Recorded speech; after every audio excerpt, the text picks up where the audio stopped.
اعوذ باللہ من الشیطان الرجیم بسم اللہ الرحمن الرحیم الحمد للہ الذی نور قلوب العارفین بنور معرفتہ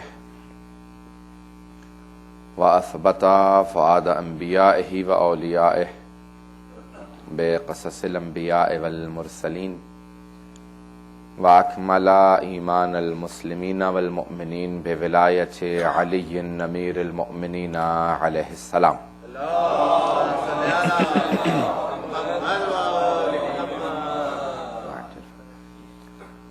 والصلاة والسلام والتحیۃ والاکرام علی افضل الموجودات العبد المؤید والرسول المسدد المصطفى الامجد المحمود الاحمد اعنی ابا القاسم محمد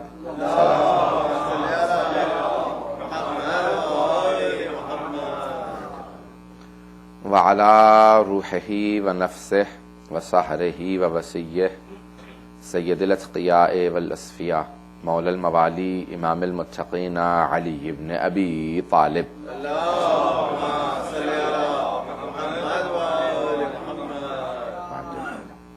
وعلى أوصيائه لا سيما بقية الله في الأرضين روحي وأرواح العالمين لتراب مقدمه الفدا واللعنة الدائمة على أعدائهم أجمعين من الآن إلى قيام يوم الدين. أما بعد فقد قال جعفر الصادق عليه الصلاة والسلام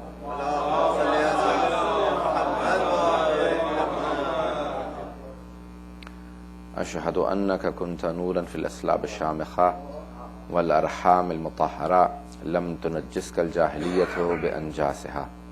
صلاة الله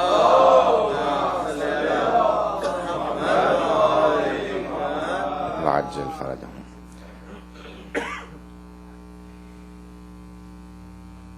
ائمہ علیہ السلام نے خود اپنی کثرت سے احادیث میں فرمایا ہے کہ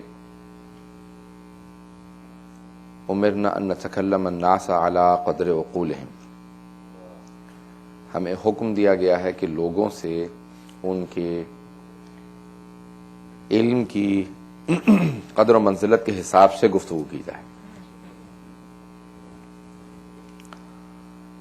اور پیغمبر اسلام کی بھی حدیث ہے کہ نحن معاشر الانبیاء امرنا ان نتکلم الناس علی قدر عقولہم، کہ ہم انبیاء کو، گروہ انبیاء کو حکم دیا گیا ہے علی قدر عقول، یعنی لوگوں کا جو سطح علمی ہے اس کے حساب سے ان سے کلام کیا جائے.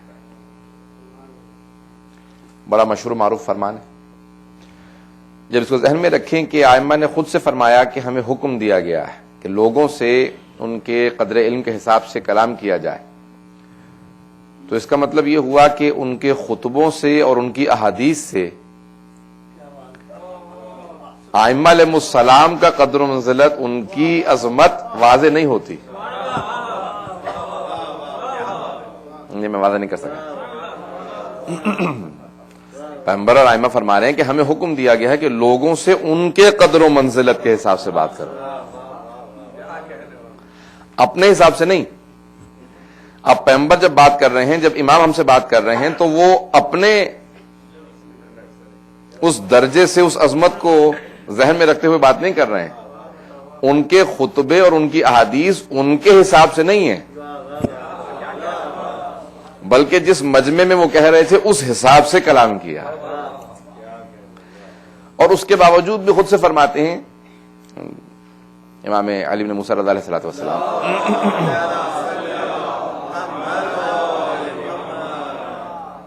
کہ لو عالم الناس محاسن کلامنا لاتبعونا، کہ لوگوں میں ہماری احادیث کو نشر کرو، پھیلاؤ، کیونکہ اگر لوگوں کو معلوم ہو جائے کہ ہمارا کلام کتنا خوبصورت ہے تو وہ ضرور ہمارے راستے پہ آ جائیں گے.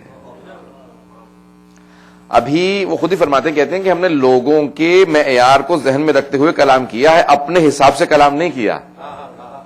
میں اگر اس موضوع کو کوشش کر رہا ہوں کہ آپ کے سامنے پیش کر سکوں، کیونکہ دیکھیں مجھے تقریباً یہاں پہ یہ 12-13 سال تو ہو گئے ہیں، 14 سال اگر نہیں ہوئے، 14 سال تقریباً ہو گئے. یہ ظاہر محرم کا 14 سال ہے. پہلا میں نے یہیں پہ پڑھا تھا، تو اس کے بعد اب یہ 14 سال ہو رہے ہیں. شکاگو سے ابتدا تھی، پڑھتے ہوئے مجھے محرم 14 سال ہو گئے اب. اللہم صلی علی محمد. اور شاید جہاں سب سے زیادہ مجالس پڑھی ہوں نارتھ امریکہ میں یا شکاگو ہوگا یا لاس اینجلس ہوگا یا ہیوسٹن ہوگا, جہاں پہ گھروں پہ بھی سب جگہ مجالس. تو اب مجھے سوچنا پڑتا ہے کہ میں یہاں پہ کون سا ایسا موضوع ہے جو نہیں پڑھا ہو, اور تکراری موضوعات بھی ہو سکتے ہیں. تو میں نے ایک موضوع کا انتخاب کیا اور وہ بھی آپ لوگوں کے حسن سماعت کو ذہن میں رکھتے ہوئے کہ جتنا آپ اچھا سنتے ہیں انشاءاللہ تعالیٰ اس موضوع سے ضرور محظوظ ہوں گے. ائمہ فرماتے ہیں کہ ہمارے خطبوں میں اور احادیث میں ہمیں تلاش مت کرنا. ہاں ان سے ہم سمجھ میں آتے ضرور ہیں, ہمارے اپنے خطبوں سے احادیث سے, لیکن وہ ہم نے لوگوں کو ذہن میں رکھتے ہوئے ادا کیے ہیں. ہمارے خطبے اور احادیث اتنے عظیم ہیں, ائمہ کے خطبے اور احادیث پتہ نہیں اتنی عظیم ہے احادیث ان کی, اتنے خطبے ان کے بعظمت ہیں, لیکن پھر بھی فرماتے ہیں کہ یہ لوگوں کے معیار کو ذہن میں رکھا ہے. جتنا لوگوں کا معیار تھا ہم نے وہاں پہ آ کے ان خطبوں کو بیان کیا تاکہ یہ سمجھ بھی لیں.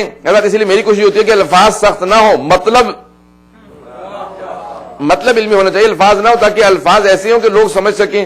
مطلب گہرا ہونا چاہیے کہ بچہ بھی سنے کہ ہاں اس کے اندر واقعی کوئی نہیں اس کو سمجھ میں آئے. تو ائمہ علیہ السلام نے کوشش یہ کی کہ لوگوں کے معیار کو ذہن میں رکھا جائے, لوگوں کے معیار کے حساب سے احادیث و خطبے ادا کیے ہیں. کہا کہ دیکھو ہمارا یہ معیار نہیں ہے, کیونکہ لوگ ناقص العقل تھے, ناقص العلم تھے, تمام نقائص سے بھرے ہوئے تھے. کہا دیکھو اگر ہماری عظمت کو دیکھنا ہے تو پھر ہماری احادیث و خطبوں میں تلاش مت کرنا, دو چیزوں میں تلاش کرنا, یا دعاؤں میں تلاش کرنا یا زیارات میں.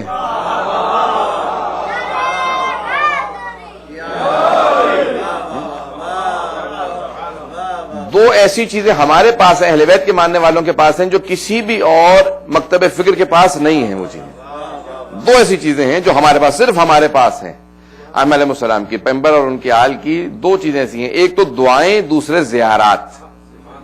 یہ جو دعاؤں کا ذخیرہ ہمارے پاس ہے, زیارات کا ذخیرہ ہمارے پاس ہے, یہ کسی اور کے پاس نہیں ہے. یہاں تک کہ خود شیخ عباس قمی مفاتح الجنان کتنی ضخیم کتاب ہے, 800-900 صفحے کی, اور اگر مناسب چھپی ہوئی ہو, اور نہیں تو اگر بڑی لکھائی میں رکھیں تو 1000 صفحے سے زیادہ کی, 1000 صفحے سے. اور اکثر اوقات آپ کو ملیں گے شیخ عباس قمی کہ اس مختصر سی کتاب کے اندر گنجائش نہیں کہ میں اس دعا کے زیادہ فضائل لکھ سکوں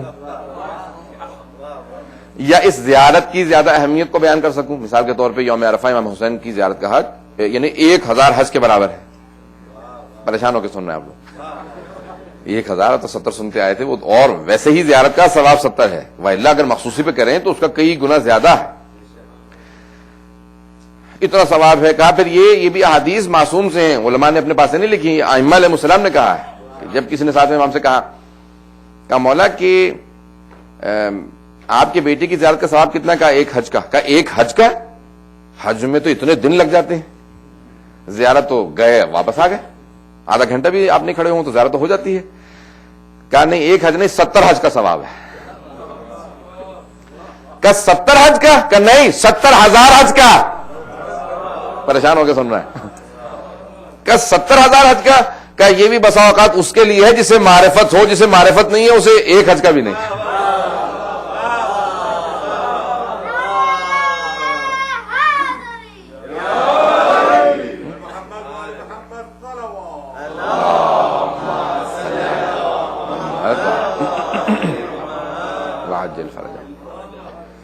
جسے معرفت ہو. میں پیش کرنا چاہ رہا ہوں ایک موضوع ایسا لیا میں نے کہ انشاءاللہ تعالی اب یہ دیکھیں ائمہ علیہ السلام کی نا دعاؤں سے, کیوں دیکھیں ان کے کلام سے, خطبوں سے ان کا علمی معیار کا اندازہ نہیں ہوتا, لیکن ان کی دعاؤں سے. کیوں؟ دعا کس سے ہے؟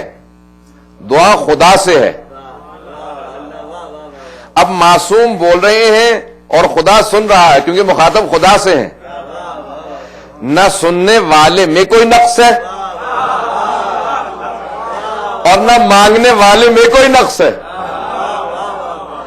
یہاں معلوم ہوتا ہے کہ ان کا معیار کیا ہے. اس لیے دعاؤں پہ اتنی شروع لکھ دی گئی ہیں, کامنٹریز لکھ دی گئی, لیکن اب تک واضح نہیں ہوا کہ یہاں پہ مراد کیا ہے, کیونکہ جس سے دعا مانگی جا رہی ہے اس میں کوئی نقص نہیں, مانگنے والے میں کوئی نقص نہیں. تو ایک ہے ہمارے پاس دعاؤں کا ذخیرہ, ہمارے پاس خود مفاتح الجنان, میں نے کہا نا ایک مختصر کتاب ہے, مفصل نہیں ہے, وإلا مفصل کتابیں کئی جلدوں پہ ہیں. اقبال الاعمال سید ابن طاؤس کی 3 جلدوں پہ, خود بہار الانوار کے اندر کئی جلدیں ہیں دعا سے متعلق, اور وہاں پہ بھی وہ یہی کہتے ہیں کہ ساری تفصیل نہیں ہے یہاں پہ. مصباح المتحجب, اتنی کتابیں ہیں جتنی ہمارے پاس دعاؤں کی کتابیں ہیں کسی اور کے پاس نہیں, مکتب اہل بیت, کیونکہ ائمہ علیہ السلام نے اتنی دعائیں ہمیں دی ہیں صحیفہ سجادیہ بے انتہا. اور وہاں پہ ہمارے ائمہ علیہ السلام نے سب سے پہلے ایک اور نظریہ دیا ہے. انہوں نے کہا دعا نہیں، مناجات بھی کرو. دعا ہے پکارنے کا نام. پکارا اونچی آواز سے جاتا ہے، جو دور ہو اسے پکارا جاتا ہے. امام نے کہا خدا دور کب ہے کہ اسے پکارا جائے. مناجات ہے نجوہ سے. نجوہ کہتے ہیں سرگوشی کو. پتہ نہیں وعدہ نہیں کروا رہا ہوں. سرگوشی بالکل وسپر کرنا، بہت آرام سے بولنا. تو سب سے پہلے میں نے تصور دیا کہ نہیں، خدا سے مناجات کرو. وہ دور کب ہے کہ پکارا جائے، اتنا قریب ہے کہ سرگوشی کرو، راز و نیاز کرو. اور چوتھے امام نے پھر اس کو اور زیادہ اپنے جد کے بات کو آگے بڑھایا اور کہا کہ مناجات خمسۃ اشہر بے انتہا مناجات کہیں، اور کہا کہ ایسی ایسی مناجات کہ جس کے اندر جملہ کہا کہ جو دعا سے لذت لینے لگتے ہیں ان کی مناجات. بہت بڑا جملہ ہے یہ دعا کا ٹائٹل ہے، جو لذت لینے لگتے ہیں. دیکھیں لذت کہاں پہ لی جاتی ہے، سب اشارہ کرتے ہوئے آگے بڑھنا چاہ رہا ہوں. جس کی صحبت کا، جس کی کمپنی انسان کو اچھی لگے نا، تو انسان چاہتا ہے کہ یہ بڑھتی چلی جائے. جس کی کمپنی انسان کو اچھی لگتی ہے کہتا ہے کہ یہ ڈیوریشن جو ہے یہ بڑھتی چلی جائے، یہ کم نہ ہو. مولا فرماتے ہیں، کہتے ہیں کہ دیکھو خدا سے جن کو لذت ملتی ہے ان کی مناجات. دیکھ کچھ تو اپنے اوپر بوجھ سمجھتے ہیں کہ جتنی جلدی ختم ہو چلے جائیں. کچھ کہتے ہیں نہیں، یہاں لذت مل رہی ہے، جتنا طول ہوتا چلا جائے، جتنی مدت بڑھتی چلی جائے، جتنا وقت بڑھتا چلا جائے. یعنی امیر المومنین اور ائمہ علیہ السلام ایک نیا تصور دے رہے ہیں کہ نہیں، صرف بوجھ نہیں بلکہ لذت ملتا ہے. یعنی لذت انسان کو ملنے لگتی ہے خداوند متعال کی بارگاہ میں. اب اسی لیے 1000 رکعت پڑھ لیتے ہیں پھر بھی کہتے ہیں ظلمت نفسی. جب پوچھا کہ یہ آپ کے جد نے کیوں کہا کہ نہیں، وہ اس سے بھی زیادہ کئی 1000 رکعت پڑھنا چاہتے تھے. کہا پروردگارا پھر بھی ظلم ہوا کیونکہ تیری رات چھوٹی ہے، واللہ مجھ میں طاقت تو ہزاروں رکعت کی ہے. یہ ہزاروں رکعت کی طاقت رکھنے والا ہی کہہ سکتا ہے الہی ما عبدنا کا حق عبادت ہے، پروردگارا تیری عبادت کا حق ادا نہ ہو سکا. یہ جملہ بہت بڑا جملہ ہے اگر کوئی سمجھ سکے. وقت نہیں ہے کہ میں اس میں باریکیوں میں جاؤں. ائمہ علیہ السلام نے کن باریکیوں کی طرف اشارہ کیا. اب آئے زیارات جو میں نے عنوان قرار دیا ہے، تاکہ میں ایک تمہید باندھ رہا تھا، مقدمہ آپ کے سامنے پیش کر سکوں تاکہ سمجھ میں آئے میرا عنوان کیا ہے، میرا موضوع کیا ہے. میں نے کہا کہ دو چیزیں ہمارے پاس ہیں، کسی کے پاس نہیں. پہلے دعا، دوسرے زیارات. اب زیارت کے اندر ایک معصوم دوسرے کی زیارت پڑھ رہا ہے. تعارف وہی کروا سکتا ہے کہ جو اسی درجے کا ہو جس کی زیارت کی جا رہی ہے.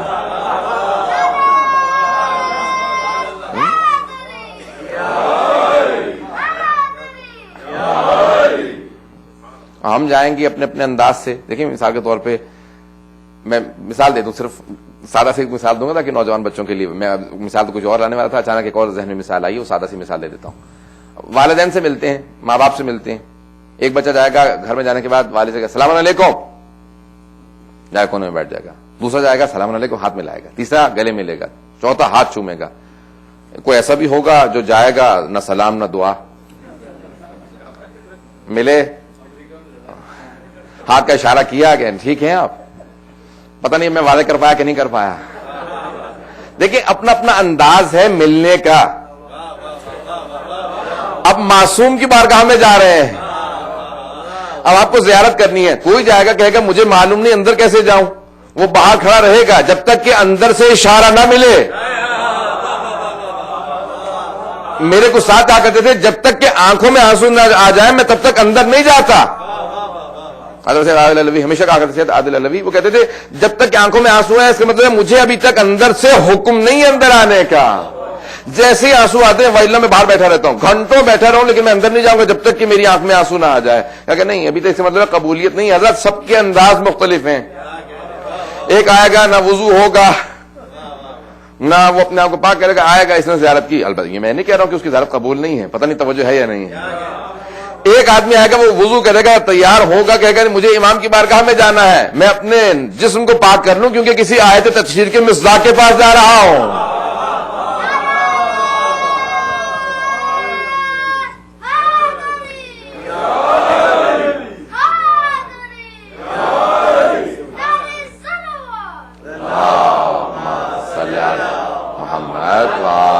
محمد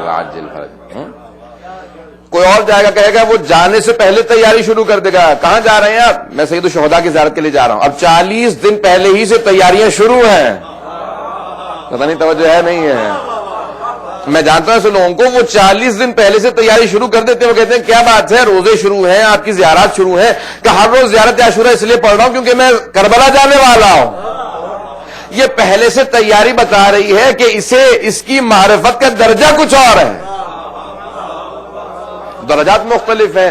یہاں تک کہ خود سے حضرت صفوان کہتے ہیں کہ میں خود امام صادق علیہ السلام کے ساتھ تھا، میرے گھر پہ رکے ہوئے تھے، بار بار ساتھ جایا کرتا تھا. کہا کہ ایک ایسا وقت آیا کہ میں نے دیکھا کہ امام ایک ایسی بارگاہ میں آئے ہیں کہ وہاں سے جب چلنے لگے تو امام اپنی پشت نہیں کرتے. یہ کوئی عام آدمی نہیں، یہ اسی ولایت کا مالک ہے. یہ بھی حجت خدا ہے، یہ منصوص من اللہ ہے. بھئی یہ بھی قرآن کا اسی طرح سے وارث ہے جس کی زیارت کر رہا وہ ہے. کب میں نے دیکھا کہ امام پشت نہیں کر رہے، واپس جا رہے ہیں تو 40 قدم تک الٹے پاؤں چلتے رہے. میں نے فوراً سوال کیا، مولا نہ کسی نبی کی کسی امام کی آپ نے اس طرح سے کوئی زیارت کی ہی نہیں. یہاں کون ہے ہمیں تو معلوم ہی نہیں. چھٹے امام کا دور ہے جناب صفوان. کہا کہ صفوان سن لو، یہاں ہمارے جد امجد علی بن ابی طالب ہیں. جناب امیر المومنین کی قبر معلوم نہیں تھی، پوشیدہ تھی. کہ پہلی مرتبہ کہا مولا میں کوئی نشان لگا دوں تاکہ مجھے یاد رہے. کہ دیکھو خاص کو بتانا، ہر اہل غیروں کو مت بتا دینا، ابھی وقت نہیں آیا ہمارے جد کی زیارت کا. یہ اہتمام کیا جا رہا ہے، اتنا اہتمام ہے زیارت کے لیے آ رہے ہیں. اب زیارت کا پورا اہتمام کیا جائے، وہاں پہ باقاعدہ امام کی بارگاہ میں جانے لگے ہیں.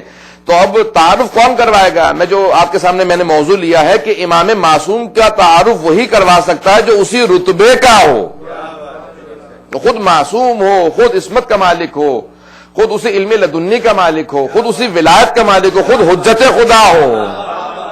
جب تک کہ وہی معیار نہیں ہوگا وہ کیسے سمجھ سکتا ہے جس کو؟ مثال کے طور پہ ایک پوری بحث ہے فلسفے کے اندر، بہت بڑے فلسفہ نے کیا، میں حوالے نہیں دوں گا. ایک بہت بڑے فلسفی نے پوری بحث کی ہے کہ میرا دل یہ کہتا ہے کہ معصوم کو یہ خیال آ رہا ہوگا کہ تجھے معلوم کیا ہے، کہ ان کے ذہن میں کیا خیال آ رہا ہوگا کہ معصوم کا ذہن وہی پڑھ سکتا ہے جو اس کے رتبے کا ہو.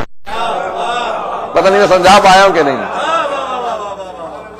یہ کہہ سکتے ہیں کہ میرا دل یہ کہتا ہے کہ وہاں یہ کیفیت رہی ہوگی. مسائل جو جملہ کہتے ہیں کہ یہ نہیں کہہ سکتے معصوم کے ذہن میں یہ کچھ چل رہا ہوگا. تو جو خود معصوم نہیں ہے تو کیسے کہہ سکتا ہے؟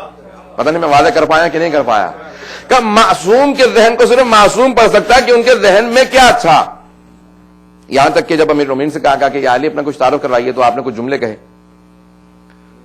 میں پتہ نہیں کہوں کہ اگر کہوں گا تو پھر مجھے وضاحت کرنی پڑے گی، اس لیے میں کہوں گا نہیں. وہ کہہ رہے ہیں کہہ دیں. مثال کے طور پر میں اسے اشارہ کروں گا، آگے بڑھ جاؤں گا، وضاحت نہ طلب کیجیے گا. موضوع پہ میں صرف 4 مجالس ہیں، اس کے اوپر یہ بہرحال 10-15 مجلسوں کا موضوع ہے، تو میں صرف اشارہ کرتے ہوئے آگے بڑھوں گا. مثال کے طور پہ امیر سے کہا یا علی اپنا تعارف کروائیے گا، انا الاول انا الاخر انا الظاہر انا.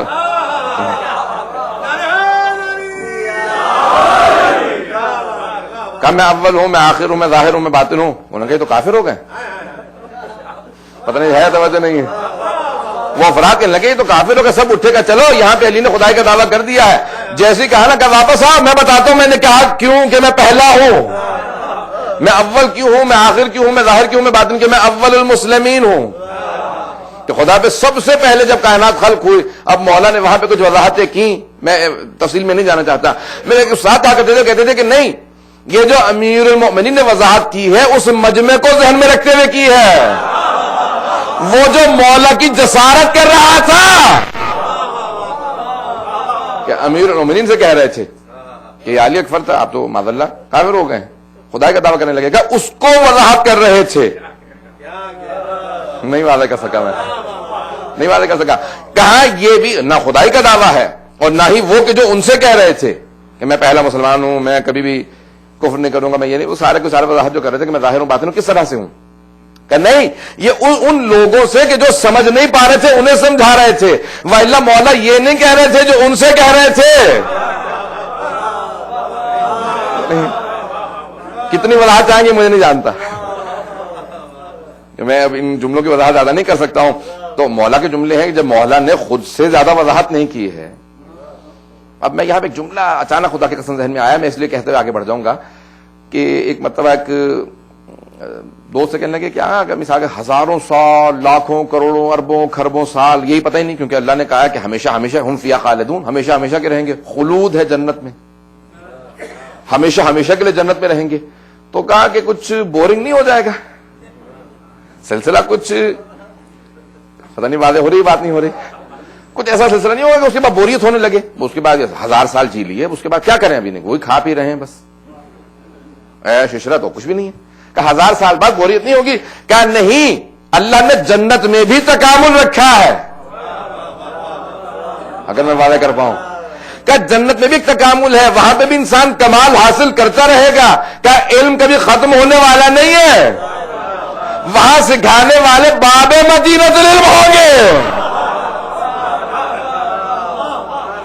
کبھی بھی اللہ پوری طرح سمجھ میں نہیں آ سکتا، وہ سمجھ میں نہیں آ سکتے، معصومین سمجھ میں نہیں آ سکتے. کہ وہاں پہ اسی طرح سے وہ ارتقاء جو ملتا رہے گا، کہا کہ وہ تکامل انسان کے لیے سب سے بڑی لذت ہوگی کہ جب انسان کو خود علم میں لذت ملنے لگے. کہ جس کے لیے امین کا خدا گواہ ہے کہ میں جس موضوع کو لے کے آیا تھا اور وضاحت کے جملے مجھے بار بار بیچ میں کہنے پڑ رہے ہیں، اس کے اندر تھوڑا سا مجھے طول ہو رہا ہے، ایک جملہ یہاں پہ اچانک کہہ دوں گا، اس لیے میں آپ تھوڑا سا اگر وقت زیادہ لوں گا تو آپ لوگ ساتھ رہیں گے. یہاں پہ کہنا ہے، یہ بھی مولا کا جملہ بہت ہی پیارا جملہ ہے کہ جس میں آپ نے شاید سن رکھا ہو شاید، لیکن میں جس زاویے سے پیش کر رہا ہوں نیا ہوگا آپ کے لیے. مولا فرماتے ہیں، کہتے ہیں کہ مجھے مسجد میں بیٹھنا جنت میں بیٹھنے سے زیادہ پسند ہے. بہت بڑا جملہ ہے مولا کا، بہت بڑا جملہ ہے، یہ سب وہی کہہ سکتے ہیں، ہمیں تو سمجھ میں نہیں ہے یہ جملہ. کیا مجھے مسجد میں بیٹھنا جنت میں بیٹھنے سے زیادہ پسند ہے. کہا کیوں یا علی آپ نے یہ جملہ کیوں کہا کہ مسجد میں بیٹھنا جنت میں بیٹھنے سے زیادہ پسند؟ کہا کیونکہ جنت میں بیٹھنا میری مرضی ہے، مسجد میں بیٹھنا خدا کی مرضی ہے.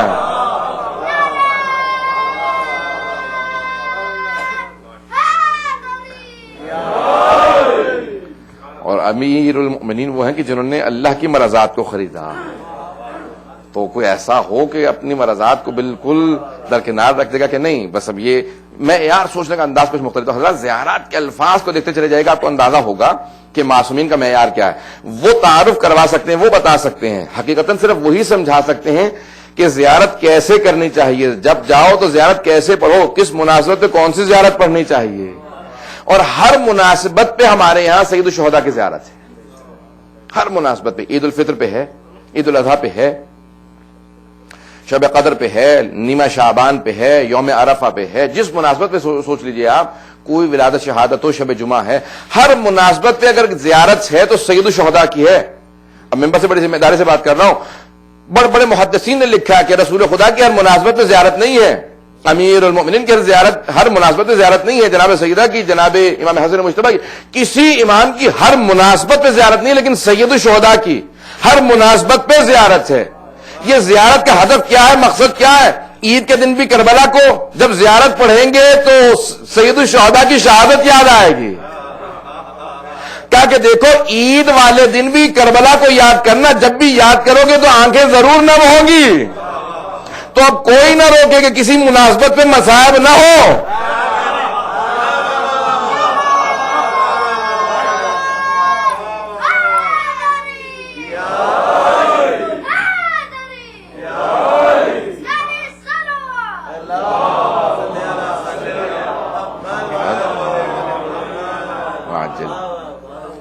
اور فرمایا آپ نے صرف واحد ایک مناسبت ہے، عید غدیر، جس پہ سید الشہداء کی نہیں لیکن امیر المؤمنین کی بہت ہی مفصل زیارت ہے.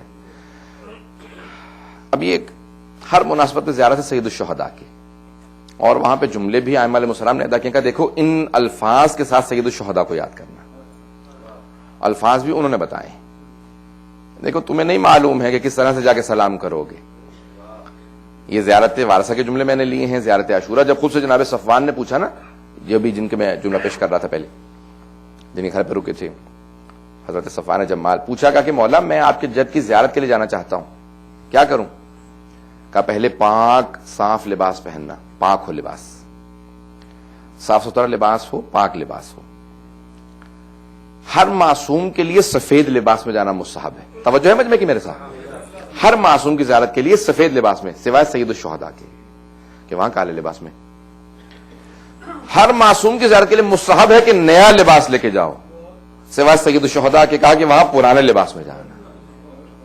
ہر معصوم کے لیے کہ جیسے پہنچو تو فوراً وہاں پہ پہنچنے کے بعد نجف میں، مشہد میں، کیا میں جا کے نیا لباس، مدینے میں، مکے میں پہلے نیا لباس پہنو، کربلا میں کہنے جس حالت میں آئے ہو اسی حالت میں جاؤ. اب میں مسائل کی طرف نہیں، لیکن کیا کروں، یہ جملے پیش کرنا ضروری تھا.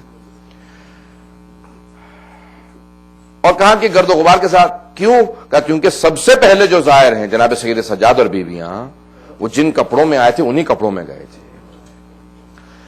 اب آپ دیکھیں گے زیارت کی جو اہتمامات ہیں، امام نے کہا کہ دیکھو پاک لباس کے ساتھ جانا، اپنے آپ کو پاک کرو. اس کے بعد جب جانا تو پہلے اذن دخول پڑھنا، اندر جانے سے پہلے اجازت مانگنا، اور جانے کے بعد ان الفاظ سے میرے جد حسین پہ سلام بھیجنا. وہ زیارت وارثہ کے الفاظ. اور زیارت عاشورہ بھی حضرت صفوان جمال سے، جو چھٹے امام نے روایت کی، دعا القمہ، یہ انہی سے ہیں تینوں، جو بہت بڑے امام کے چاہنے والے تھے، شیعہ تھے. حضرت میں جو ہے مسلسل 2-3 دن سے جاگ رہا ہوں، اور وہاں پہ لندن میں بھی بے انتہا مصروفیات تھیں. پچھلا پورا عشرہ وہاں پہ جو ہے وہ ایسے گزرا. تو میں اگر آپ کو محسوس تو نہیں ہو رہا میری آئیں گے تو دیکھیں گے یہ الفاظ جو ہیں ائمہ علیہ السلام نے. اب یہاں پہ خود سے فرماتے ہیں کہ زیارت وارثہ کے الفاظ جو ہیں وہ چھٹے امام نے خود بیان کیے کہ یہ امام نے بتایا کہ میں اس طرح سے زیارت پڑھتا ہوں، تو یہ چھٹے امام کے الفاظ ہیں. لیکن زیارت عاشورہ کے لیے چھٹے امام فرماتے ہیں، کہا کہ یہ زیارت عاشورہ یہ میری نہیں ہے، یہ اللہ نے جن الفاظ سے حسین پہ سلام بھیجا.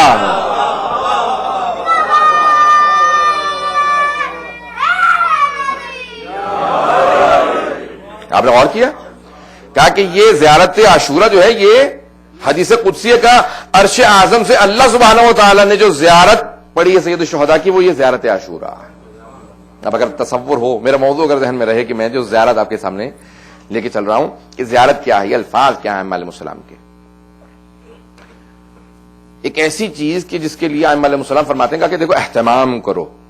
جب آپ جائیں گے خود امام رضا علیہ السلام کے لیے وہاں پہ بھی الفاظ لکھیں، اشہد انک تسمع کلامی و ترد سلامی، میں گواہی دیتا ہوں کہ آپ میرے مقام کو دیکھ رہے ہیں، میرے سلام کا جواب دیتے ہیں، آپ شاہد ہیں ہر چیز کے اوپر.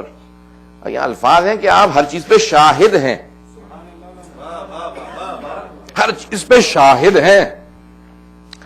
رسول خدا کے لیے قرآن میں آیت ہے کہ ہم ہر نبی کو اس کی امت پہ گواہ بنا کے لے کے آئیں گے. بڑی مشہور و معروف آیت ہے، علماء بعض کا پورا اشرح پڑھتے ہیں اس پہ. وَجِئْنَا بِكَ عَلَىٰ هَٰؤُلَاءِ شَهِيدًا، اور ہم آپ کو ہر نبی پہ شاہد بنا کے لے کے آئیں گے، گواہ بنا کے لے کے آئیں گے، اور انبیاء پہ بھی اور آپ کی امت پہ بھی شاہد بنا کے لے کے آئیں گے. یہاں تک کہ خود سے صحابہ نے بحث کی، اور ہمارے ہاں بھی اصول کافی کے اندر ظاہراً یہ روایت موجود ہے کہ ایک مرتبہ پیغمبر اسلام نماز کے بعد فوراً کھڑے ہوئے، کہا کہ دیکھو اپنی صفوں کو سیدھا رکھا کرو، ولا ترکو قبلی، اور مجھ سے پہلے رکوع میں مت چلے جایا کرو. تو ایک مرتبہ صحابہ کہنے لگے یا رسول خدا، جب آپ نماز میں ہوتے ہیں تو آپ کا منہ قبلے کی طرف ہوتا ہے، ہم پیچھے کھڑے ہوتے ہیں. آپ کا منہ قبلے کی طرف ہے، ہم پیچھے کھڑے، آپ کو کیسے پتہ چلا ہم میں سے کون کون پہلے رکوع میں چلا جاتا ہے؟ کہ انی ارا لکم من خلفی کما ارا لکم من قدامی، میں اسی طرح سے جس طرح سے سامنے سے دیکھتا ہوں پیچھے سے بھی دیکھتا ہوں. یہ ہے شاہد کے معنی. کیا شاہد کے معنی یہ ہے جس طرح سے سامنے سے دیکھتا ہوں ایسے میں پیچھے سے بھی دیکھتا ہوں، مجھے پیچھے مڑ کے دیکھنے کی ضرورت نہیں کہ کون آ رہا ہے، بتاؤ کہ کون آ رہا ہے. کہ اسی طرح سے شاہد کے معنی یہ ہے کہ جو ہر طرف، نہیں کیسے پیش کروں گا اس کو، لیکن یہاں پہ پوری بحث کی گئی خداوند متعال کا کیوں نہیں دیکھا جا سکتا. کہ کیونکہ جہت جو ہے دیکھنا انسان کو جہت میں محدود کر دیتا ہے، ڈائریکشن میں محدود کر دیتا ہے، اور اللہ لامحدود ہے. تو کہا کہ نبی اور امام اللہ سبحانہ و تعالیٰ کی صفات کا مظہر ہے. جب وہ اللہ کی طرف سے شاہد ہے، اگر اس کی بھی دیکھنے کی بصیرت ایک طرف محدود ہو تو اس میں ہم میں فرق نہیں رہ جاتا. کہ وہ دیکھے تو ہر طرف دیکھے. جب کسی آدمی نے امام رضا سے کہا کہ مولا میرے لیے دعا کیجیے گا، کہا کہ کیا تو میری دعاؤں میں نہیں ہے جو کہہ رہا کہ تو میرے لیے دعا کیجیے. جب آٹھویں امام سے کہا نا کہ مولا میرے لیے خاص طور سے دعا کیجیے گا، کہ تو میرے دعاؤں میں پہلے ہی سے موجود ہے. کہ مولا کیسے، میں تو پہلی بار آیا ہوں. کہ سامنے آنے سے میں متعارف نہیں ہوتا، جو جہاں پہ رہ کے مجھے مانتا ہے میں جانتا ہوں وہ مانتا ہے.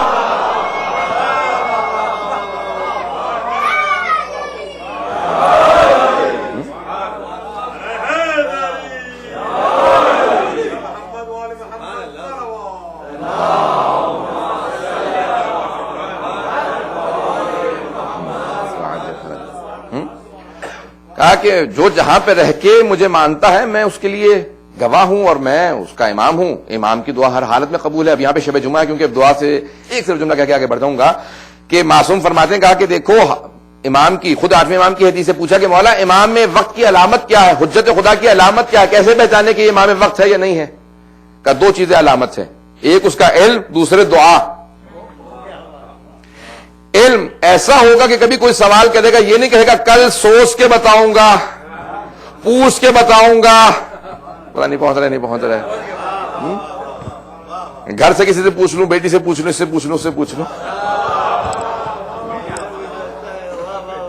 پوچھ کے بتاؤں گا. یہ امام وقت نہیں ہے. امام کی علامت یہ ہے جب جہاں جو جس زبان میں سوال کرے, جس روانی سے سوال کرے, جس زبان میں سوال کرے, جس زبان میں سوال ہو اسی زبان میں جواب دے, اسی روانی سے جواب جائے. یہ نہ ہو کہ پوچھ کے بتائیں. کہ دوسرا کا دعا کا بھی رد نہیں ہوتی معصوم کی. تو یہاں پہ شب جمعہ کے مناظر میں نے جو جملہ کہنا تھا کہ 12ویں امام کی دعا کا بھی رد نہیں ہے. ہم مشمول دعا ہے یا نہیں ہے؟ ہم امام کی دعا میں شامل ہوں تو امام کی دعا رد نہیں ہے. بس یہ دعا کہنا ہے کہ پروردگارہ امام کے ہم دعاؤں میں شامل ہوں, ہم امام کی یعنی ایک ان کا نظر کرم ہم پہ بھی ہو جائے, کیونکہ امام سب کے لیے دعا مانگتے ہیں, سب کے لیے دعا مانگتے ہیں, اپنے شیعوں کے لیے دعا مانگتے ہیں عموم بالعموم, اور امام کی اگر نظر کرم ہو تو اس عموم کے اندر بھی جس چیز کے لیے کہیں گے اس کی دعا قبول ہوگی. تو اگر ہمارے اعمال ہمیں نہ روک لیں وإلا امام کی دعا کبھی رد نہیں ہے. یہاں پہ اس جملے کو کہنا ضروری سمجھتا تھا. ہمارے دیکھیں جس طرح سے امام تعارف فرما رہے گا کہ دیکھو یہ جب جاؤ تو ہر طرح سے, اب میں یہاں پہ ایک صرف واقعہ تاکہ بات کو میں اور آگے بڑھا سکوں جہاں سے میں چھوڑ رہا ہوں. امام علی بن موسیٰ رضی علیہ السلام ہی سے روایت ہے, محمد وعجل فرجہ. 2 افراد کہیں سے دور سے چلتے ہوئے آئے, ایران میں رہتے تھے جب امام کو مامون ملعون نے منتقل کر دیا تھا, اور وہاں پہ آپ مشہد خراسان میں رہ رہے تھے. تو اس وقت امام کو وہاں پہ اس نے جب بلایا تو کچھ 2 افراد وہاں سے کہیں سے اٹھ کے آئے امام سے ملنے کے لیے. دونوں نے ایک ہی بستی سے سفر شروع کیا, کہا چلو بھائی امام سے ملنے چلتے ہیں. جیسے ہی امام کی بارگاہ میں پہنچے, کہا مولا بہت دور سے آئے ہیں, 2-3 دن کے لیے آئے ہیں آپ کی ملاقات کے لیے, بتائیے ہمارے نماز قصر ہے یا تمام, نماز پوری ہے یا قصر ہے؟ امام نے ایک کو دیکھا, کہا کہ تیری نماز پوری ہے, دوسرے سے کہا تیری قصر. ایک سے کہا تیری نماز تمام ہے, دوسرے سے کہا قصر ہے. جس کو کہا نا تمام ہے اس کو آگ لگ گئی. اس نے کہا اکٹھے چلے اکٹھے واپس جائیں گے, 3 دن رک رہے ہیں یہاں, تو اس کی قصر کیوں ہے اور میری تمام کیوں ہے؟ میں کیوں پوری پڑھوں؟ ظہر اثر کی عشاء کی 4 رکعتیں پڑھتا رہوں اور یہ 2 رکعت پڑھتا رہے. پتہ نہیں واضح ہے یا نہیں. اس کی قصر ہے, میری تمام ہے, یہ کیا مسئلہ؟ اب امام سے باقاعدہ بحث کرنے لگا. امام نے کہا کہ سن, کیا تو نے میرے جد کے اس مسئلے کو نہیں سنا کہ سفر کے لیے مباح ہونا جائز ہونا ضروری ہے؟ نماز قصر کے لیے کئی شرائطوں میں سے ایک شرط یہ ہے کہ سفر مباح ہو جائز ہو. کوئی آدمی چوری کے لیے جائے, نیت کر لے میں چوری کے لیے جا رہا ہوں, اب نماز قصر نہیں پڑے گا کیونکہ چور ہے, اس کا سفر جائز نہیں ہے. کہ اس کی نماز قصر ہے کیونکہ یہ میرے ملنے کے لیے آیا, تیری قصر نہیں تمام ہے کیونکہ تم مجھ سے ملنے نہیں آیا, مامون سے ملنے آیا ہے. مجھ سے بھی مل رہا ہے, تیرا تو سفر ہی جائز نہیں, جو مامون سے ملنے آیا تو ظالم سے ملنے آیا ہے.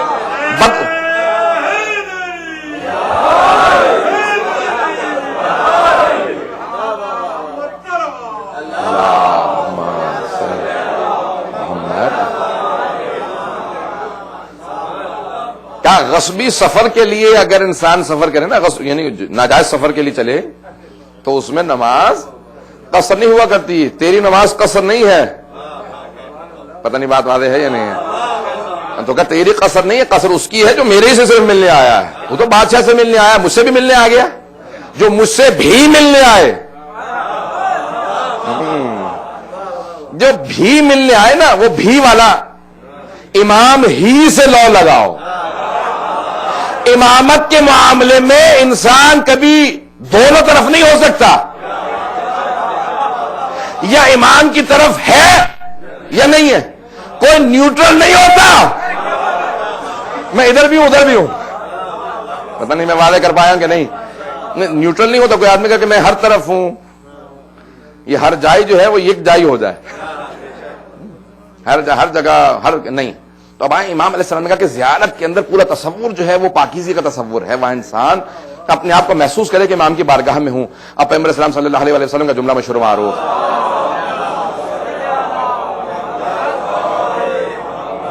واجل فرجوں, فرماتے ہیں کہا کہ من زارنی بعد مماتی کمن زارنی فی حیاتی, جو مرنے کے بعد میری زیارت کے لیے آیا بالکل ایسا ہے جیسے زندگی میں میری زیارت کے لیے آیا ہو. اور کہا کہ دیکھو یاد رکھو میرے جو مرنے کے بعد بھی آئے گا نا وہ یہ نہ سوچ کے آیا کہ کسی مردے سے ملنے جا رہا ہے. کہا میں تمہیں دیکھتا بھی ہوں, میں سنوں گا بھی, جواب بھی دوں گا, ہر بات جو کہو گے سنوں گا, دیکھوں گا, مشاہدہ کروں گا. اس لیے یہ مت سمجھنا پیغمبر علیہ السلام تو مر گئے مجھے دیکھ تھوڑی رہے, میں جو مرضی کہوں, جس سے مرضی جو مرضی کہوں. کہ جب میری بارگاہ میں آئے ہو تو پھر یاد رکھنا میں تم پہ شاہد ہوں. تو میری بارگاہ میں کیسے آداب ہیں, پتہ نہیں بادشاہوں کے یہاں صدور کے یہاں پتہ نہیں کیسے جائیں, کوئی پریزیڈنٹ کے یہاں جائے وہ سامنے کھڑا ہو تو کیسے آداب ہوں گے. اب بالکل کیسے فوجی کیسے کھڑا ہوتا ہے, فوجی بالکل سیدھا کھڑا ہوگا, آداب کے ساتھ سر جھکایا ہوا ہوگا, اور بالکل ایسا ہوگا کہ جس کی بارگاہ میں ہوں وہ کائنات کا مالک ہے, پیغمبر کی بارگاہ میں ہوں. اب کوئی کمی نہیں ہونی چاہیے, وہاں پہ ہر لحاظ سے احترام ہو, امام کی بارگاہ میں ہوں کوئی کمی نہیں ہونی چاہیے. اب پھر آؤ گے اس کے بعد پھر پہلے آداب سے بالکل ادب و آداب کے ساتھ, بغیر وضو کے, بغیر کسی اس کے, بغیر تطہیر کی طہارت کے اندر جانا اجازت نہیں ہے, کیونکہ آیت تطہیر کا مصداق ہے, اس لیے پاکیزگی شرط ہے.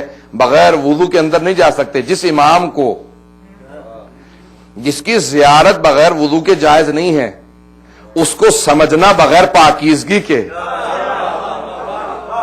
جب تک ذہن پاک نہ ہو, بہت بلند ہیں, بہت بلند ہیں, وہ سمجھ نہیں آ سکتے. معرفت کے درجات بہت بلند ہیں. آئیں ذرا دیکھیں گے جو زیارات کے الفاظ ہیں, آپ جائیں گے نا تو سعید الشہداء, کیونکہ محرم ہے, یہ میں نے پورے کے پورے آپ کے سامنے جو ایک نقشہ پیش کیا تاکہ آپ کو سمجھ میں آ سکے کہ زیارت ہے کیا چیز, کس آداب کے ساتھ. بہت سے لوگ جا رہے ہوں گے, بہت سے بھی گئے ہوئے ہوں گے عاشورے کے لیے, بہت سے اربعین پہ جائیں گے, جہلم پہ جائیں گے. تو زیارت کے آداب کیا ہیں سمجھ میں اگر ہمیں آ جائیں, زیارات کے الفاظ کیا ہیں. معصوم نے تعارف کروایا, کہا صفوان جب جانا نا تو میرے جد کو پہلے اپنے آپ کو پاک و پاکیزہ, بالکل پاک صاف لباس ہو, اندر جانا, اور بڑے ہی احترام سے پہلے اندر جانے سے پہلے اجازت لینا. مولا اجازت لینا ضروری ہے. تو الفاظ کیا ہیں امام علیہ السلام کے, وہاں پہ گئے, کہا کہ باہر کھڑے ہونے کے بعد پہلے جملے کہنا, اچھا اذن لی یا اللہ, پروردگارا کیا تو اجازت دیتا ہے. جملہ میرا ضائع ہو گیا نہیں, سارے مجمع کی توجہ چاہوں گا, جتنے افراد بیٹھے سارے توجہ سے, جب تک کہ بات نہیں چاہیے جب تک کہ واضح نہ ہو جائے بات. گیا میں امام کی بارگاہ میں ہوں, اجازت میں پہلے اللہ سے لے رہا ہوں. کیوں؟ کیونکہ قرآن کی آیت ہے, کہا کہ جب تک کہ تم رسول خدا کی بارگاہ میں داخل ہونے لگے ہو, جب تک کہ رسول خدا کی بارگاہ میں داخل ہونے لگے ہو, تو سورہ حجرات کی آیت میں آپ کو پیش کرنا چاہتا ہوں, جب تم رسول خدا کی بارگاہ میں داخل ہونے لگے ہو تو ھذا بیت من بیوت اللہ, اللہ کے گھروں میں سے گھر ہے, یہ اللہ کے گھروں میں سے گھر ہے. جب تک اللہ سے اجازت نہ لے لو اندر نہیں جا سکتے. یہ لوگوں کا بنایا ہوا نہیں ہے, لوگوں کے بنائے ہوئے اور ہے, یہ اللہ کے بنایا ہوا ہے. یہ حجت اللہ ہے. نہیں واضح کر سکا, نہیں واضح کر سکا. مطلب کہ جن کو لوگوں نے بنایا تھا نا تو لوگ جا کے اجازت لیتے تھے کہ اسے اللہ نے بنایا ہے, پہلے اللہ سے اجازت مانگو. اچھا اذن لی یا اللہ, پروردگارا کیا تو اجازت دیتا ہے. پھر کہو اچھا اذن لی یا رسول اللہ, اے رسول خدا کیا آپ اجازت دیتے ہیں. امام حسین کے, امام رضا, سب جگہ. پھر کہا اچھا اذن لی یا حجت اللہ. تیسرے مرحلے میں کہو کہ حجت خدا کیا آپ اجازت دیتے ہیں, مولا سے کہیں جس امام کی زیارت کے لیے جاؤ. پھر کہو, کہا کہ یہاں پہ ختم کر, نہیں اذن لی یا ملائکۃ اللہ المحدقین بہذا الحرم الشریف, اے وہ ملائکہ جو اس حرم کے احاطے میں لیے ہوئے ہیں, وہ ملائکہ جو چاروں طرف حرم کے پہرا دے رہے ہیں. ہمیں پتہ نہیں چل رہا وہاں پہ پاک افراد کو آنے کی اجازت ہے. بہت سے جا کے واپس آ جاتے ہیں, بہت کو اجازت نہیں ہوتی، کہا کہ نہیں دیکھو اندر یہاں پہ ملائکہ موجود ہیں، تمہیں نظر آ رہا ہو یا نہ آ رہا ہو، ہزاروں لاکھوں ملائکہ امام کی بارگاہ میں نازل ہوتے رہتے ہیں، طواف کرتے رہتے ہیں، اپنی قربانی پیش کرتے رہتے ہیں، جاتے رہتے ہیں. کہ ایسا وقت آتا ہے کہ جہاں ملائکہ منتقل ہو رہے ہوتے ہیں، وہاں والے یہاں، یہاں والے وہاں جا رہے ہوتے ہیں، کہ ہزاروں لاکھوں ملائکہ موجود ہیں امام کی بارگاہ میں ہر وقت. اور کہا ان کا، وہ تو اللہ کے ایسے بندے ہیں جو گناہ نہیں کرتے، کہا ان کے سارے طواف کا، گریے کا ثواب امام کے ماننے والوں کو منتقل ہوتا رہتا ہے. ان کے طواف کا ثواب منتقل ہوتا ہے، کوئی بھی ماننے والا ہو کہیں پہ بھی رہتا ہو. تو کہا سب سے اجازت لو، جب اجازت لے لو تو پھر اندر جاؤ، اندر جانے کے بعد پھر جملے کہو. اب وہاں پہ کیا کیا جملے ہیں؟ جملے بہت زیادہ ہیں، اگر سننا چاہیں گے تو میں پڑھتا رہوں گا ابھی. اب وہاں پہ جملے بہت ہیں، وہ مختلف انداز سے ائمہ علیہ السلام نے سید الشہداء کو یاد کیا. موضوع جو ہے زیارت سید الشہداء. سید الشہداء کی زیارت کے بے انتہا مختلف الفاظ ہیں. زیارت وارثہ کے اندر ہے السلام علیک وارث آدم صفوۃ اللہ. اب یہ پڑھیں گے، مجلس کے بعد بھی پڑھیں گے. اے آدم صفوت اللہ کے وارث، اے نوح نبی اللہ کے وارث، اے ابراہیم خلیل اللہ کے وارث، اے موسیٰ کلیم اللہ کے وارث، اے عیسیٰ روح اللہ کے وارث، اے محمد حبیب اللہ کے وارث، اے علی ولی اللہ کے وارث. یہ آپ نے غور نہیں کیا کہ اتنے سب کا وارث ایک حسین ابن علی؟ اور پھر یہ کہا، یہ نہیں کہا کہ سب کے وارث آپ پہ سلام، انبیاء کے وارث آپ پہ سلام. کہا کہ نہیں، آدم کے ان کے صفوت اللہ ہونے میں وارث. اب اگر واضح کر سکوں میں بات کو، جو جس نبی کی خصوصیت تھی، جناب آدم کو اللہ نے کہا تھا کہ دیکھو میں نے اسے چن لیا ہے. سارے ملائکہ کہہ رہے تھے ہمیں خلیفہ بنا دے، اللہ نے کہا نہیں، یہ ہے صفی. صفی کہا جاتا ہے جسے چن لیا جائے اسی سے مصطفیٰ بھی ہے. جناب آدم کو چن لیا، کیا وہ علم آدم الاسماء کلھا، اللہ نے سارے اسماء آدم کو سکھا دیے. جملہ ضائع نہ کیجیے گا. کہ جس کو چن لیا، کہ آدم کو چن لیا تھا، سارے ملائکہ سے کہا اس کے سامنے گر جانا، سجدے میں گر جانا. جناب آدم کو چن لیا. جب جناب آدم کو چن لیا، کہا کہ دیکھو اب اس کو اللہ نے فوقیت دے دی. آدم صفوت اللہ ہے، ان کے صفوت ہونے میں حسین ان کے وارث ہیں.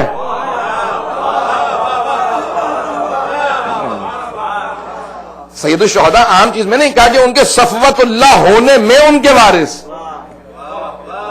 نو کے نبی اللہ یا نجی اللہ ہونے میں وارث. ہمیں وقت نہیں ہے کہ ہر ایک جملے کی وضاحت کروں. جناب ابراہیم کے ان کے خلیل اللہ ہونے میں. دیکھیں اللہ نے کسی نبی کو خلیل نہیں کہا سوائے جناب ابراہیم کے، کہ انہیں نبوت دی، نبوت کے بعد رسالت دی، پھر کہا خلت خلیل ہیں. کہ جب انہوں نے ایک مرتبہ صرف ذکر سنا تھا، سبوح قدوس رب الملائکۃ والروح، ذکر سنا، انہوں نے کہا کہ مجھ سے بہتر کوئی ذکر کر رہا ہے، کہ اپنے آپ کو ایک مرتبہ یہ ذکر دوہرا دے، میں اپنا آدھا وقت تجھے دے دوں گا. واقعہ مشہور معروف ہے، مجھے وقت نہیں ہے کہ پورا اپنا بکریوں کا ریوڑ دیا، پھر اس کے بعد کا اپنا وقت دے دیا. یہاں کرتے کرتے کہا کہ ٹھیک ہے میں اپنے آپ کو پورا تیری غلامی میں دیتا ہوں. ایک مرتبہ سامنے آ جا. جب وہ کہا کہ نہیں میں تو فرشتہ ہوں، اللہ کی طرف سے آپ کی آزمائش کے لیے آیا تھا، آزمائش کے لیے آیا تھا. کہ ابراہیم آج سے آپ خلیل اللہ ہے. کسی نبی نے بھی اتنی محبت کا اظہار نہیں کیا میری تسبیح سننے کے لیے. کسی نبی نے اتنی محبت کا اظہار نہیں کیا اللہ کی تسبیح سننے کے لیے. تو کہا کہ جتنی آپ نے، اب کہا کہ اب آپ خلیل اللہ ہیں، اللہ کے دوست ہیں، اور پوری زندگی کبھی بھی مہمان کے بغیر کھانا نہیں کھایا. راستے میں کھڑے رہتے تھے کہ کوئی مہمان آئے تو کھاؤ. کہ رزق خدا کا ہے جب تک کوئی اللہ کا بندہ ساتھ نہ ہو. بس بھئی ان کے خلیل اللہ ہونے کے وارث کا نام حسین ہے. کہ ابراہیم آپ نے تسبیح سننے کے لیے اپنے آپ کو بندگی میں دیا، میں ایسی تسبیح سجدے میں کروں گا کہ خالق خود کہے گا یا ایتھا النفس المطمئنہ، کہ خود خداوند متعال آواز دے. میں سجدے میں جاؤں گا، خود سر نہیں اٹھاؤں گا. میں سجدے میں جاؤں گا تو سر خود نہیں اٹھاؤں گا، سر اٹھانے والا کوئی اور ہوگا، قاتل ہوگا. اب خداوند متعال کیوں نہ کہے اے خلیل اللہ کے وارث آپ پہ سلام ہو. خلیل اللہ کے وارث، اللہ نے خلت کے وارث، خلت کا وارث قرار دیا جناب سید الشہداء کو. یہ عظمت ہے جناب سید الشہداء کی. جناب موسیٰ کے کلیم اللہ ہونے میں ان کے وارث. تلک الرسل فضلنا بعضهم على بعض منهم من کلم اللہ ومنهم. یہ دیکھیں اللہ نے جو قرآن کے اندر سورہ آل عمران کی آیت ہے 3 سپارہ بالکل ابتدا کہا کہ سارے انبیاء برابر نہیں ہیں. تلک الرسل فضلنا بعضهم على بعض, ہم نے بعض کو بعض سے فوقیت دی ہے. سب معصوم ہیں, نبی رسول سارے معصوم ہیں, علم لدنی کے مالک ہیں, اللہ نے علم دیا ہے, ان کو سب کو معصوم بنایا ہے. معصوم ہوتے ہوئے سارے رسول برابر نہیں ہیں. نہیں واضح کر پایا؟ معصوم ہوتے ہوئے سارے رسول برابر نہیں ہیں. تو اگر صحابہ معصوم ہی نہیں ہیں تو معصوم نہ ہوتے ہوئے یہ سارے برابر کیسے ہو سکتے ہیں؟ برابر نہیں ہو سکتے. تلک الرسل فضلنا بعضهم على بعض, ہم نے بعض کو بعض کو فوقیت دی ہے. ان میں سے کچھ نے اللہ سے کلام کیا ہے. اللہ نے جناب موسیٰ کا کلیم اللہ سے کلام کیا. کوہ طور پہ گئے پہلی مرتبہ, اور کلام بھی کیسا بڑا مشہور معروف کہ اللہ نے پہلے ہی سوال کیا پہلی مرتبہ میں. آپ کی انگریزی میں ایک اصطلاح استعمال ہوتی ہے آئس بریکنگ. کچھ پہنچ گئے, کچھ نہیں, جنہوں نے مینجمنٹ کا کورس نہیں کیا ہوگا.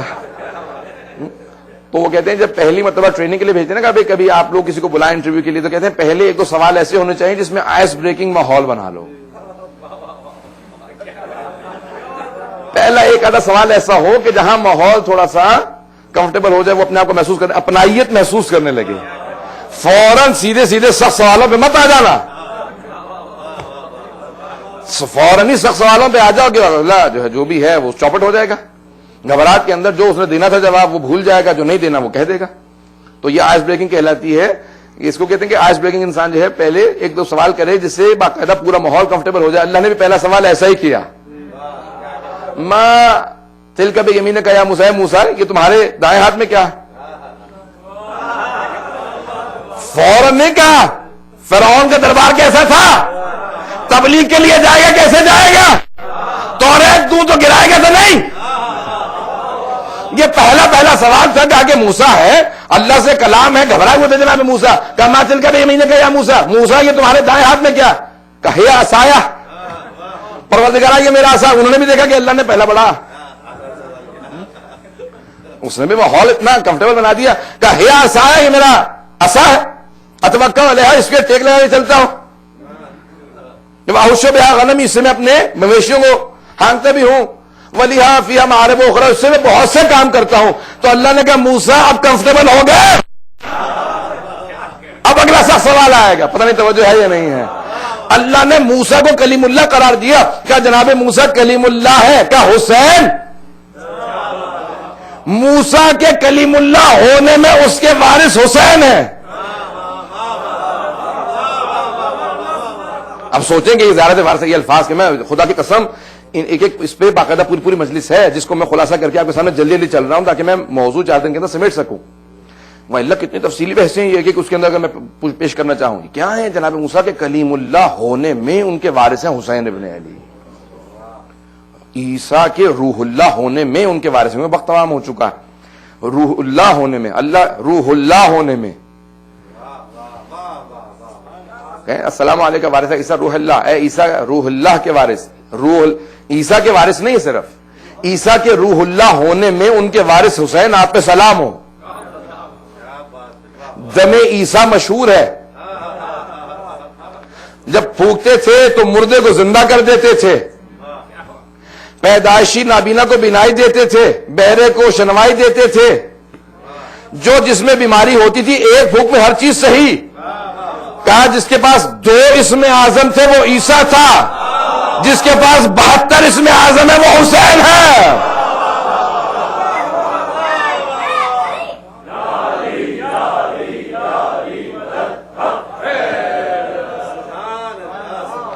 غور فرمایا آپ نے کہ یہ ہیں حسین ابن علی کے. اللہ نے کہا عیسیٰ کے روح اللہ ہونے میں ان کے وارث, اور محمد کے حبیب اللہ ہونے میں, حبیب اللہ ہونے میں ان کے وارث. وضاحت نہیں کر سکتا اب, وقت نہیں ہے. حبیب اللہ, میں نے آپ سے پہلے بھی ایک مرتبہ یہ جملہ کہا تھا, حبیب میں اور خلیل میں فرق ہے. دونوں کا مطلب ہے دوست. خلیل بھی دوست, حبیب بھی دوست. خلیل وہ دوست جو دوست سے محبت کرے, اور حبیب وہ دوست ہے جس سے دوست محبت کرے. کہ میرے حبیب یعنی محبوب, یعنی حبیب اللہ یعنی محبوب اللہ، اللہ کے محبوب ہیں، یعنی جس سے اللہ محبت کرتا ہے وہ رسول خدا. پتہ نہیں میں واضح کر سکا یا نہیں. اللہ جس سے محبت کرے وہ رسول خدا. اور چھٹے امام کہہ رہے ہیں محبوب خدا کے محبوب حسین. اللہم انی احب حسین فاحب من احب حسین. پروردگارہ میں حسین سے محبت کرتا ہوں، تو اس سے محبت کر جو حسین سے محبت کرے. بہت بڑا جملہ، بہت بڑا جملہ. محبوب خدا کے حبیب حسین ابن علی ہے، حبیب اللہ کے حبیب. اور امیر المومنین کے لیے کہا السلام علیکہ وارث امیر المومنین ولی اللہ. اے امیر المؤمنین کے وارث، ان کی ولایت میں وارث، ولایت علی کے وارث، آپ پہ سلام ہو. یہ سلام کس انداز سے چھٹے امام علیہ السلام سلام بھیج رہے ہیں. آئیں بھائی ایک مثال دے کے بات کو تمام کر دوں گا اور میں مسائل کی طرف آ جاؤں گا. اگر کسی گھر کے اندر بے انتہا افراد ہوں اور وہاں پہ سب کے سب مختلف بڑے بڑے عہدوں پہ ہوں تو وہاں پہ ایک بچے کو اپنی بات منوانا بہت مشکل ہوتا ہے. اور اگر کسی گھرانے کے اندر بڑے بڑے عہدوں پہ جو فائز ہیں، نانا سید المرسلین ہوں، نانی ملیکۃ العرب ہو، دادا سید بطحا ہو، دادی ولادت کے لیے کعبے میں جائے، پتہ نہیں وعدہ کروا رہا ہوں کہ نہیں، باپ سید الاولیاء ہو، ماں سیدۃ النساء العالمین ہو، بھائی سیدہ شباب اہل الجنہ کا مصداق ہو، کوئی چچا سید الشہداء حمزہ ہو، کوئی جعفر الطیار ہو، اس گھرانے میں ایک بچہ ہو.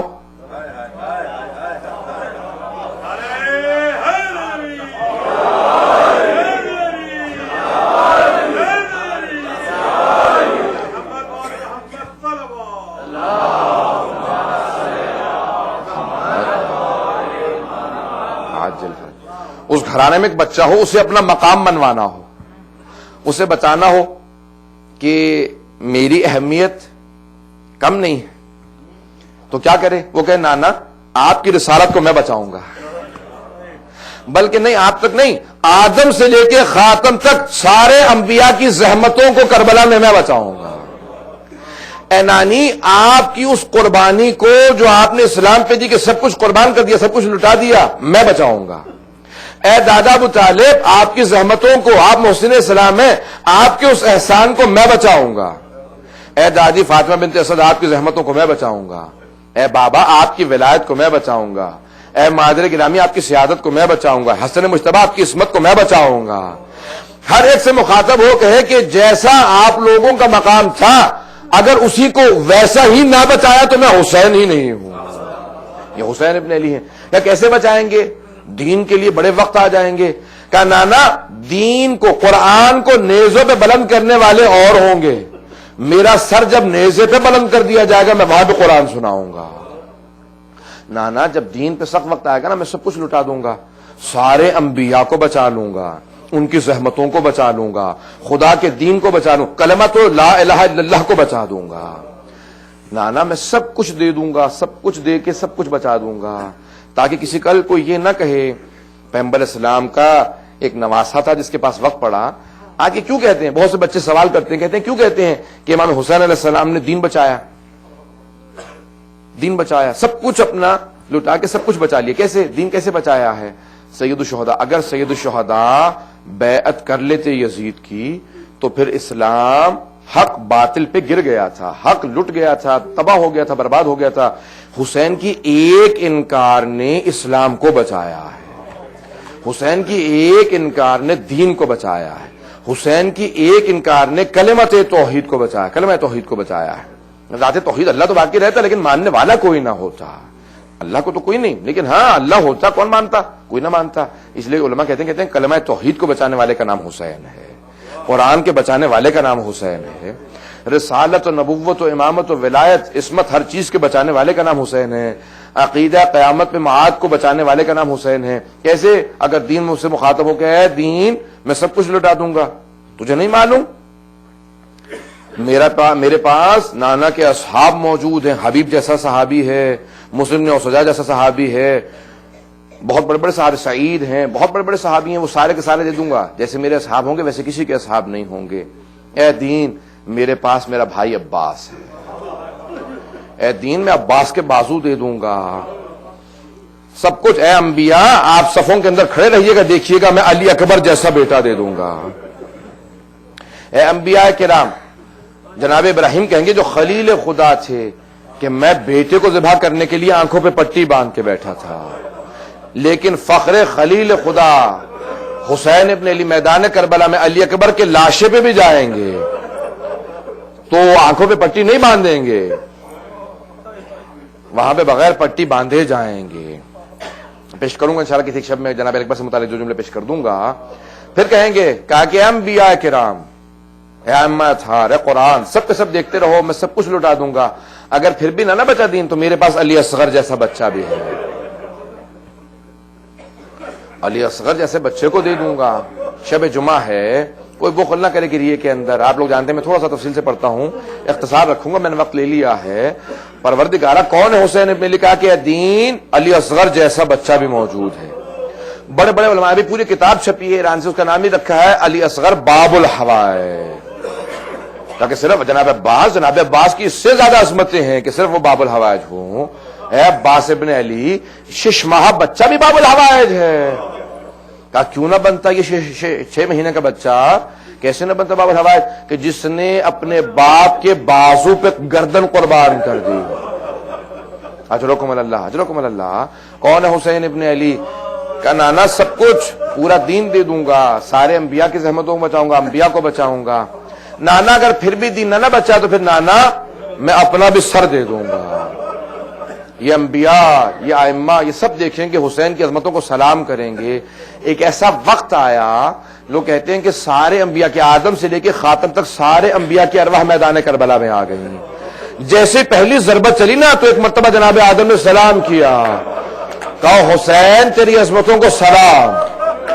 پھر ایک مرتبہ مڑے کہا یا رسول خدا لیکن میں دیکھ نہیں سکتا، مجھے باز رکھیے گا، میں نہیں برداشت کر سکتا۔ یا رسول خدا اب آگے آپ جانے اور حسین جانے۔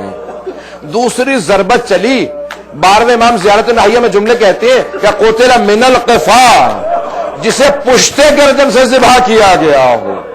کہ سامنے سے ذبح کرنا بڑا آسان ہے، رگوں کو کاٹ دو، کسی کی رگوں کو کاٹ دو، خون بہ بہ کے مر جائے گا۔ کہ لیکن پشتے گردن، کہ میرے جد کو سلامت جس کو پشتے گردن سے ذبح کیا۔ کہ دوسری ضربت چلی، جب پشتے گردن پہ ضربت چلی نا تو جناب نوح نے رخ موڑ لیا، کہا یا رسول خدا میں نہیں دیکھ سکتا۔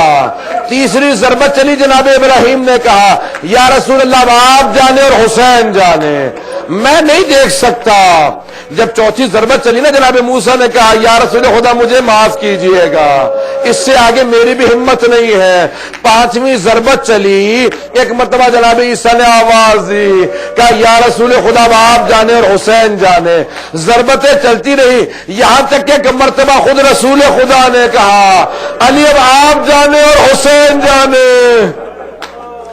ایک ایسا وقت آیا علی مرتضیٰ نے کہا زہرا اب آپ جانے اور حسین جانے، لیکن جناب زہرا نے نہیں کہا حسین میں نہیں دیکھ سکتی، میرا دیکھیے گا میں تمام کر دیا۔ بی بی نے اپنے برقعے کا دامن پھیلایا، سر سید الشہداء کے نیچے رکھا، دونوں ہاتھوں کو گردن میں رکھا، کہا میرے لال میں تجھے بچانے کے لیے آئی۔ اجرکم اللہ، میں تمام کر دیتا، اجرکم اللہ، اجرکم اللہ۔ ایک مرتبہ عبید اللہ ابن زیاد ملعون نے لعنت اللہ علیہ نے سوال کیا، او شمر تو نے خنجر کو تیز کیوں نہیں کیا تھا؟ جس خنجر سے حسین کو ذبح کرنا تھا تو نے خنجر تیز کیوں نہیں کیا؟ اس نے کہا نہیں خنجر تیز تھا، کہ خنجر تیز تھا لیکن بار بار ایک بی بی کے ہاتھ، ایک بی بی کی انگلیاں خنجر کے نیچے آتی تھی، وہ رو کے کہتی تھی تو بھی اولاد والا میرے بچے کو چھوڑ دے۔ اجرکم اللہ، اجرکم اللہ۔ ایک مرتبہ میں یہاں پہ تمام کر دیتا لیکن جملے واضح نہیں ہوں گے۔ سید الشہداء کی شہادت ہو گئی، انبیاء علیہ السلام دیکھ رہے ہیں، آفرین کہہ رہے ہیں حسین تیری عظمتوں کو سلام، بڑے بڑے انبیاء موجود ہیں کہتے ہیں حسین آپ کی عظمتوں کو سلام، کوئی ایسی قربانی نہ دے سکا۔ علامہ طباطبائی کا جملہ ہے جو اللہ نے میدان کربلا میں حسین ابن علی کو موقع دیا کسی نبی کو نصیب نہیں ہوا، حسین آپ کی عظمتوں کو سلام، لیکن یہاں پہ واضح نہیں ہوتی بلکہ مجھے سوئم کے مسائل پیش کرنا ہے آپ کے سامنے۔ جب حسین ابن علی میدان کربلا میں آئے تھے نا تو آنے کے بعد ایک مرتبہ آواز دی تھی کہ یہ زمین کس کی ہے؟ کہ بنی اسد کی ہے، ذرا کہ بلاؤ بنی اسد کو۔ آئے بنی اسد، کہا کہ یہ زمین ہے تمہاری؟ کہا ہاں مولا ہماری ہے۔ کہا میں خریدنا چاہتا ہوں۔ کہا مولا خریدنے کی ضرورت نہیں، آپ کی؟ کہ نہیں، مجھے قیمت بتاؤ کیا قیمت ہے؟ کہ اس کی 4000 یا 5000 دینار قیمت ہے، درہم قیمت ہے۔ کہ دیکھو یہ 20000 رکھ لو، زمین کے پیسے دے دیے۔ کہ پھر زمین تمہیں ہبہ کرتا ہوں، ہدیہ کرتا ہوں، یہ زمین بھی تمہاری، لیکن 3 کام کر دینا۔ کہ مولا حکم کیجئے۔ کہ 3 کام کرنا۔ کہ پہلے ہمارے لاشیں دفنا دینا، ہمارے لاشیں دفنا دینے کا۔ اچھا مولا دوسرا حکم کیا ہے؟ کہ دیکھو جب میرا کوئی زائر آئے گا نا، کیسے پیش کرو اجرکم اللہ، کہ جب میرا کوئی زائر آئے نا، ہمارے کوئی زائر آئے تو انہیں ہماری قبروں کا پتہ بتا دینا، ہماری قبروں کا پتہ بتا دینا۔ کہ اچھا مولا کا تیسرا حکم کیا ہے مولا آپ کا؟ کہ دیکھو میرا تیسرا حکم یہ ہے، اگر میرا کوئی زائر غریب ہونا، میرا کوئی غریب زائر ہے، اسے 3 دن مہمان روکنا، رہنے کو مکان دے دینا، کھانے کو روٹی دے دینا، اسے کہنا تمہارا مولا انتظام کر گیا تھا۔ اب میرے زائر کو 3 دن مہمان رکھنا۔ وہ ماننے والے تھے، بہت رونے لگے۔ کہا اب جاؤ، لیکن جاؤ، جا تو رہے ہو، اپنے گھر سے مستورات کو بھیج دو، بیویوں کو بھیج دو۔ ایک مرتبہ برقعوں میں عورتیں آئیں، آنے کے بعد ایک جملہ کہا کہ مولا آپ نے حکم دیا؟ کہا ہاں۔ کہ جانتے ہو میں کون ہوں؟ کہ مولا آپ فرمائیے۔ کہ میں زہرا کا بیٹا ہوں۔ کہ میں زہرا کا بیٹا ہوں۔ کہ مولا حکم کیا ہے؟ کہ دیکھو اگر تمہارے مرد کسی وجہ سے ہمیں دفنانے میں کوتاہی کریں تو دیکھو تم آنا، ہمیں دفنا دینا، ہمیں دفنا دینا۔ کہ اچھا مولا، کہ ہاں جاؤ۔ کہ دیکھو بیوی ہو، تم چلی جاؤ، بچوں کو بھیج دو۔ اب ایک مرتبہ چھوٹے چھوٹے بچے آ گئے۔ کہ مولا آپ نے حکم دیا کہ دیکھو میں سکینہ کا بابا ہوں۔ کہ دیکھو اگر تمہارے ماں باپ مجھے دفنائے نا تو تم کھیلتے کھیلتے آنا، ہاتھوں میں ایک ایک خاک مٹھی لینا، ہمارے لاشوں میں خاک ڈال جانا۔ اجرکم اللہ، اجرکم اللہ۔ بس 11 محرم کو وہ عمر سعد ملعون اپنے کشتوں میں خاک ڈال کے چلا گیا، لیکن زہرا کے بیٹے کا لاشا پڑا رہا، 3 دن تک لاشا پڑا رہا۔ اب جو بنی اسد کی مستورات باہر نکلی نا، پانی بھرنے کے لیے گئے تو واپس آئیں، آنے کے بعد کہا بنی اسد کے مردو، تم گھروں میں بیٹھے ہو، وہاں زہرا کے بیٹے کا لاشا پڑا ہے، بے گور و کفن پڑا ہے، کسی نے دفنایا نہیں ہے۔ انہوں نے کہا ہمیں عبید اللہ ابن زیاد سے ڈر لگتا ہے، کہا پھر ہمیں اجازت دو ہم دفنا دیں۔ کہا نہیں ہم جائیں گے۔ اب ایک مرتبہ آئے، بنی اسد کہتے ہیں کہ ہم دفنانے کے لیے آئے نا لاشیں، تو کسی بھی لاش کا سر نہیں تھا، 72 لاشیں پڑے ہیں، ارشاد شیخ مفید میں ہے، واقعی میں بس میں آپ مخزار کے آخری جملے پیش کر رہا ہوں، ہو گیا مصاب، بس مصاب ہو گئے آئے۔ وہ کہتے ہیں کسی بھی لاشے کا سر نہیں تھا، بہت پریشان کھڑے ہیں کہ کس لاشے کو کہاں دفنائے، کیا لکھے، کون سی قبر کس کی ہے۔ کبھی ہم متحیر پریشان کھڑے تھے، ایک مرتبہ دیکھا کوفے کی جانب سے کوئی سوار آ رہا ہے، وہ سوار آیا، ہم آگے بڑھے، کہا کہ کیا بات ہے، آپ کون ہیں؟ کہا کہ میں لاشیں دفنانے آیا ہوں۔ کہا لیکن لاشوں کے سر نہیں ہے، کیسے پتا چلے گا کون سا لاشیں کس کا ہے؟ کہا تم کس لیے آ؟ کہا ہم بھی لاشیں دفنانے آئے۔ ایک مرتبہ وہ کہتے ہیں کہ وہ سوار گھوڑے سے اترا، سارے لاشوں کے درمیان سے ہوتا ہوا ایک لاشے کے کنارے کھڑا رہا، کچھ دیر لاشے کو دیکھتا رہا کہ پسلیاں ٹوٹی ہوئی تھی، سر قلم تھا۔ پھر ایک مرتبہ اس نے اپنے آپ کو لاشے پہ گرایا، سینے کو سینے سے ملایا، بہت زور سے رونے لگا، کہا میرے مظلوم بابا، او میرے پیاسے بابا، او میرے غریب بابا، آپ کا سلام۔ اجرکم اللہ، اجرکم اللہ۔ کہا بہت رویا کہا سب پیچھے ہٹ جاؤ. تب میں بتاؤں گا کون سے لاشیں کہاں دفنانا. انہوں نے لاشوں کو دفنانا شروع کیا. کہا یہ لاشا یہاں دفنا دو, یہ لاشا یہاں دفنا دو. کہا قیدی حبیب بن مظاہر ہمارے قبیلے سے اجازت ہے ہم انہیں الگ سے دفنا دے. کہاں اجازت ہے, انہیں الگ سے دفنا دو. سب کو دفنا دیا.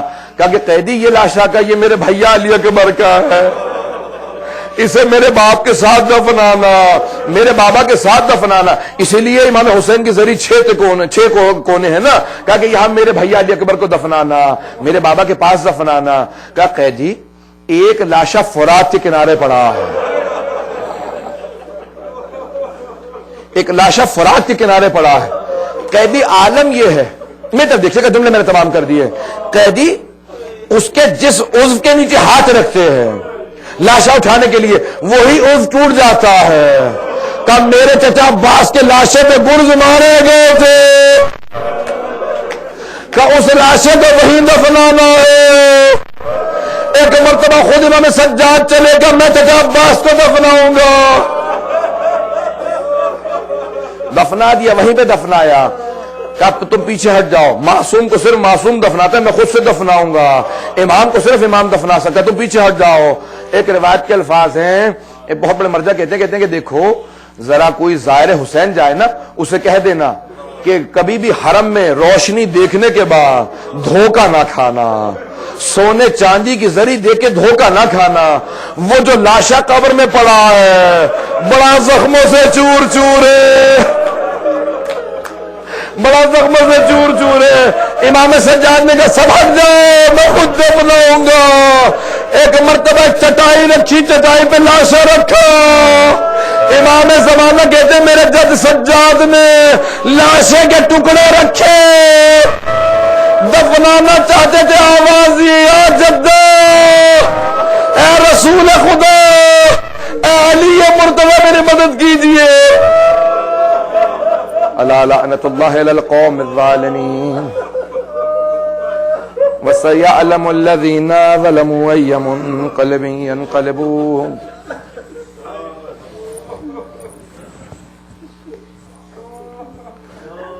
بھی ہاتھوں کو بلند کر کے, شب جمعہ ہے, شب دعا ہے, دعا رد نہیں ہوتی آج کی شب میں.